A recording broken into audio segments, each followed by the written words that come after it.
Alright, so today we're talking about type 3s, and I have a very exciting announcement to make. So, drum roll, please. I'll do it. I'm actually a type 3. I know it's incredibly shocking that the woman who decided to dye her hair pink and make a YouTube channel during a global pandemic likes attention. Hi, I'm Victoria and I'm an opera singer, but I also happen to love the Enneagram. Today we are talking about the success-oriented, adaptable, image-conscious, possibly overly competitive type 3s. And as a fellow type 3, let me tell you, the jig is up. Type 3s are also often called the achiever because when they are functioning well, they really do achieve success in lots of different facets of life. 3s are very often successful and well liked because of all the types. They most believe in themselves and in developing their abilities. At their healthiest, 3s also believe in other people and are really, really good at motivating them to be their best as well. Woo! So 3s are super interesting because success is going to look very, very different depending on the 3's own interests, family, and social sphere.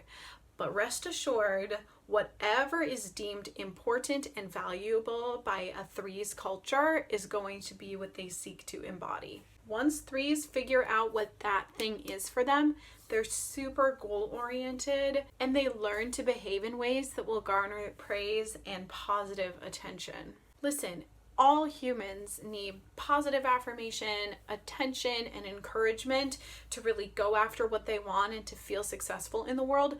But 3s are the type that most exemplify these basic human needs. I haven't done this yet, but I'm going to go ahead and read one line from the Riso Hudson text. 3s want success because they are afraid of disappearing into a chasm of emptiness and worthlessness.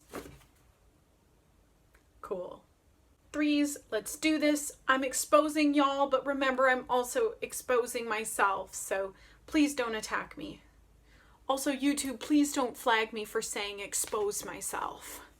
Like all the types, type 3s have a core basic fear, desire, and a superego message that really shapes the way that they are motivated in life. So a 3's core fear is of being worthless, without value apart from their achievements.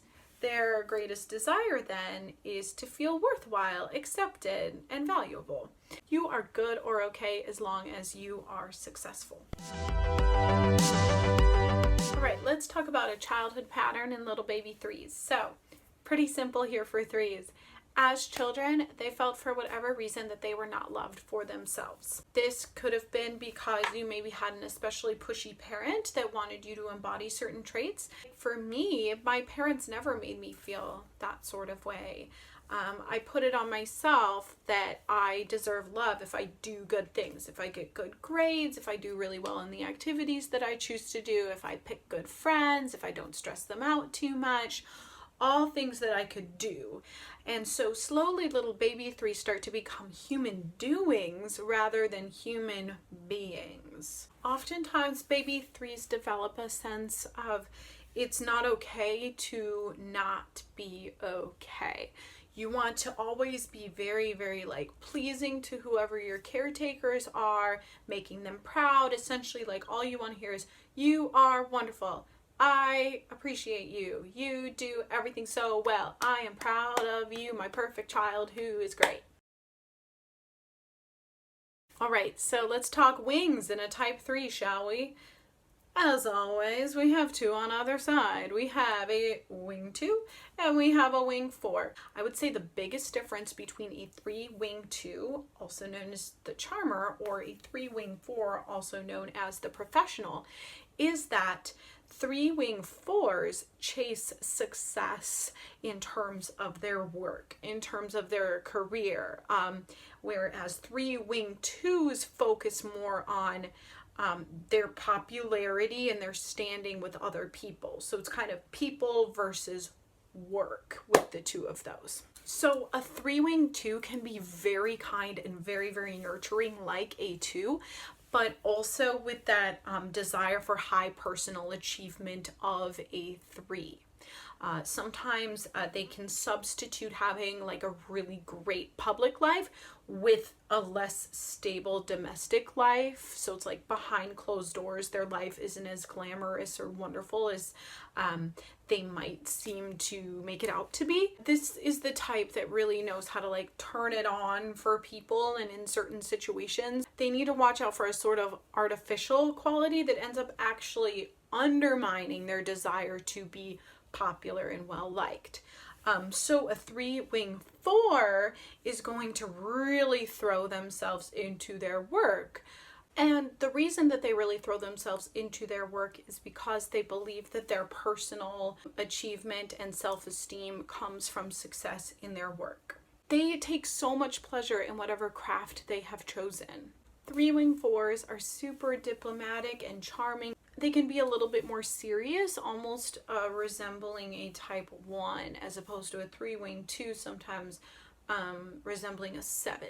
Something to look out for in the more average range is that powerful ambition and self-doubt, mixing up this cocktail of like stress for perfectionism that can really undermine a 3's ability to actually grow as a person. Alright, so we've got our instinctual variants, 3 of them. Self-preservation of all the types focus on survival. Social instincts focus on belonging, and one-on-one types focus on intimacy. So what does a self-preservation 3 look like? Oftentimes a self-preservation 3 feels like they must be constantly working to get stability. They're not trying to impress people with their personality or how attractive they are in any sort of way. They go, hi, I have a lot of material well-being. Look at my house, look at my car, look at my amazing job. I am a winner. Check me out. So something to watch out for self-pres 3s is noticing when everything else in your life begins to fall by the wayside. Like career is here and everything else is like completely at the bottom. The social instinct in the 3, this is often going to look like the 3ist type of 3. Social 3s need just constant recognition and affirmation that like, hey buddy, you're doing a great job. Everyone thinks you're awesome. You're super pretty. You're super good at whatever you're doing. You're growing every day. Don't worry, you're not a failure. Watch out, social 3s, as you're feeling a little bit more insecure. You might feel an urge to maybe exaggerate your achievements or abilities. Do not do that. People don't like that, and it's not going to end up making you feel better or making you more well-liked. One-on-one 3s. Okay, wow, these folks. How do I say? It's this desire to be desired by everybody. I don't mean just as like an intimate partner of any kind. I mean like desired as a friend or as a colleague, or like, man, I really want to work with that person, or like I want to date that person, or I want to be that person. That's what a one-on-one 3 wants other people to want from them, and that is a tall order, my friend. Something to watch out for a little bit as a one-on-one type 3 is a lot of times, because you're a one-on-one type, you really do desire intimacy with people, but you have a really, really hard time actually opening up because emotional vulnerability is difficult for you. So it might be a difficult balance to strike. All right, y'all know what's coming. The wake-up call in a type 3. So type 3s, as they increasingly become a little bit more stressed or less healthy in their mental or emotional health, may begin to notice they feel that their value depends on their success. So people of all types, you may think things like, if I just had this job or this car or this spouse or this career, then I would be happy. For 3s, that often becomes the driving force for our lives. Like I said before, success can mean different things for different threes, but whatever it is a three that makes you go, if I achieved that, then I would be an outstanding person. If you find yourself falling into that trap of equating your own personal value with the things that you do and achieve, that's your wake-up call, my friend. Under increased stress, there's a few things that happen to threes that are not so good. So the first thing that starts to happen is this idea of deceiving oneself and deceiving others. And this may not even be an intentional thing.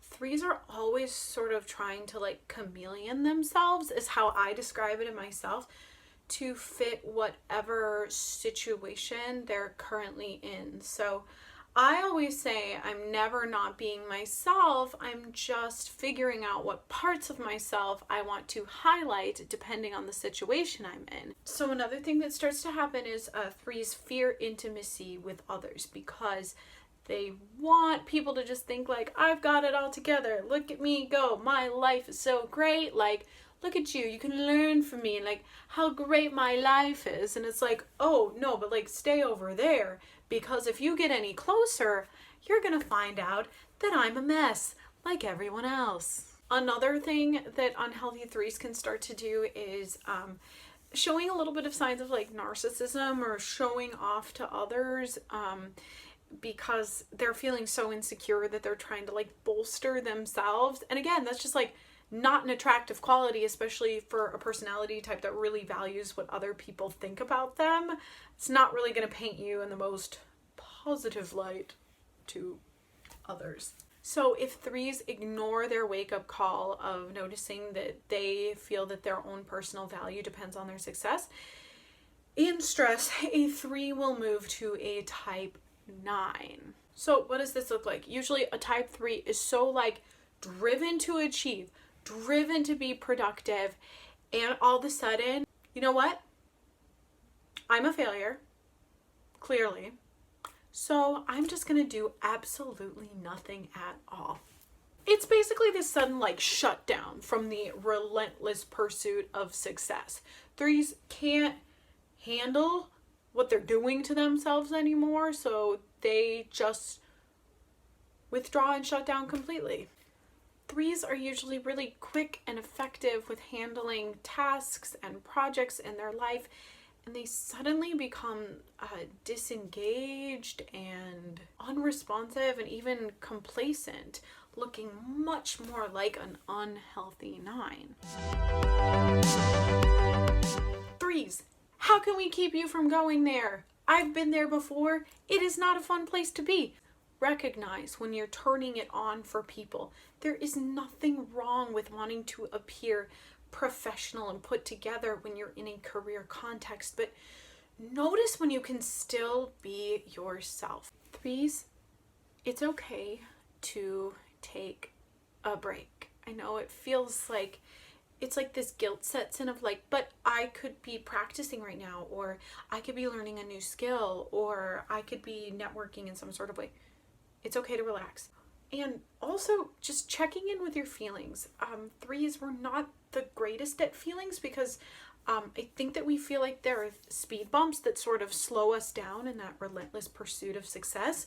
But it's important to feel because you're a human being. Again, like I said earlier, we are not human doings. So please seek out people that you trust, that you can be intimate with, and to be a mess with when you are a mess. We know you don't have it together all the time.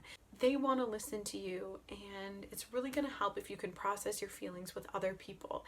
In fact, your ability to be vulnerable with people is only just going to endear you to them more. Threes really benefit from finding a hobby that they don't feel driven to be the best at, or that they aren't doing for an audience. Healthy threes, let's talk about them. Y'all have genuine self-esteem. It's not like this inflated, sense of self or whatever. genuine self-esteem and you believe in investing in yourself. Y'all are ambitious. You are confident. You are persistent in your pursuits to truly better yourself. And that's stuff that can be really, really inspiring to other people.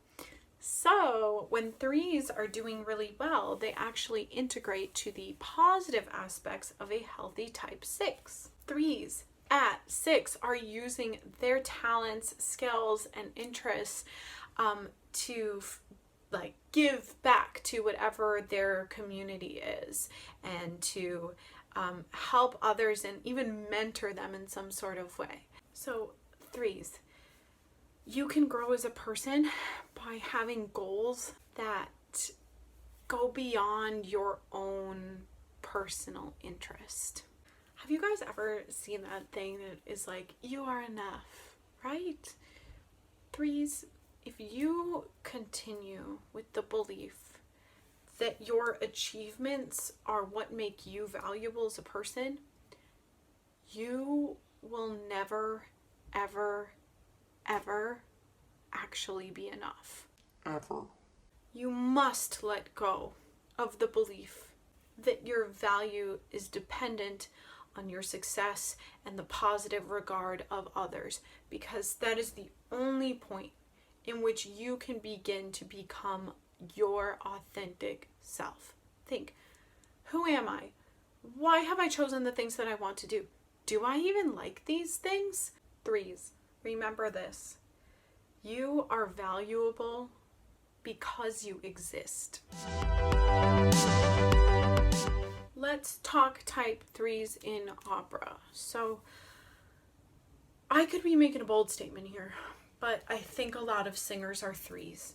And the thing that we chose that is often because lots of people told us when we were little that we were good at this thing, it suddenly becomes this thing that constantly actually makes us feel like garbage.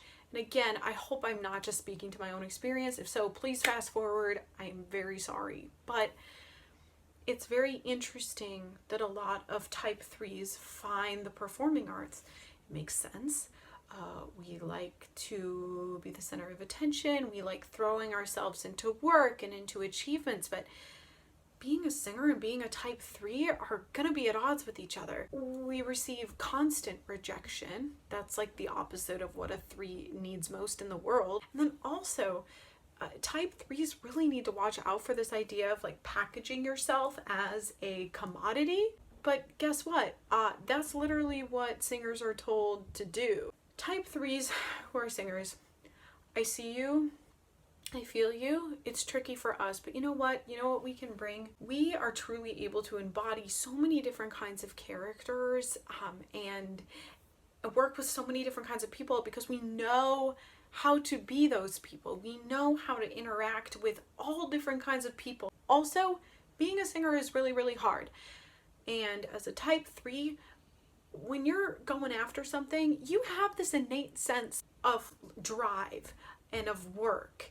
And you can't manufacture that. So it is really cool and really exciting to be an opera singer who is a type 3. Every day I'm hustling. Today's type 3 example in opera is Figaro. Figaro, Figaro, Figaro, Figaro, Figaro. I feel like the meme of Meryl Streep is like, hey, Figaro, son là.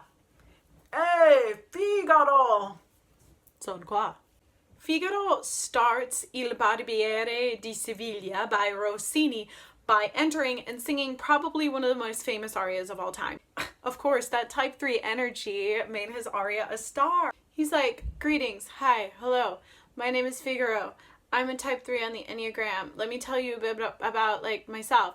I am the star of this town. I'm a barber, but it's so much more than that. And let me tell you why. Figaro qua, Figaro là, Figaro qua, Figaro là, Figaro su, Figaro giù, Figaro su, Figaro giù.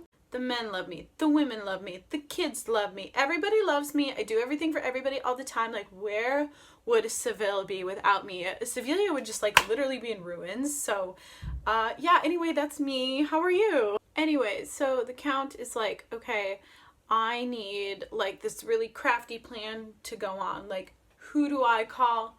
I call my old buddy and ex-servant, Figaro. And Figaro's like, I'm confident. I have a heck of a lot of self-esteem.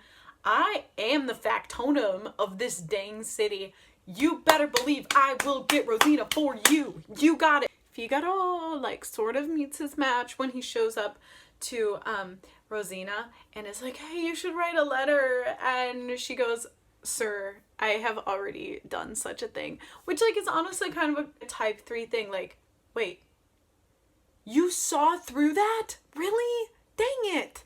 Basically, the rest of the opera is Figaro just being like, wow, everybody else is so much, like, dumber than I am. I'm gonna, like, help get them out of trouble. Which, you know what? Maybe that's a nice, like, integrating towards a type 6 sort of thing for Figaro. He's a very healthy 3. He's very community-minded. He sticks by the Count and Rosina till the very end. Why?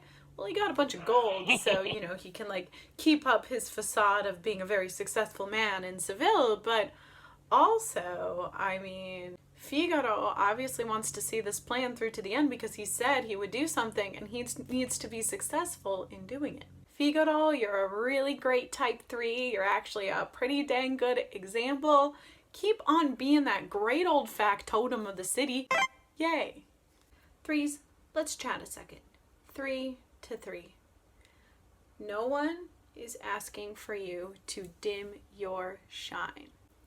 There is no rubric for being good enough.